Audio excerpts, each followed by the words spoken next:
نروحو بايمون، نضغط على بايمون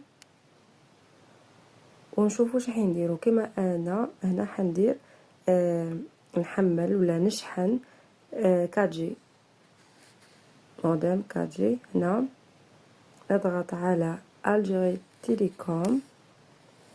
هنا عندنا غوشارج انترنت و بايمون دو فاكتور. تقدروا تخلصوا تاني فاتوره تاع الهاتف تاعكم ثابت بالطبع يدوم ولا مهم كما مكتوبه. هنا نديرو غوشارج انترنت. اللي عنده مثلا فيكس حاب يخلص لا فاكتور تاعو يضغط على هذه الثانيه. حنا هنا حنخلص انترنت الاولى. هنا سورس دو بايمون هذه لازم نضغط عليها باش نشوفوا الصوارد ونختاروا الصوارد. نيميرو دو تليفون اوفر هنايا كما انا في الحاله ديك يدوم 4G.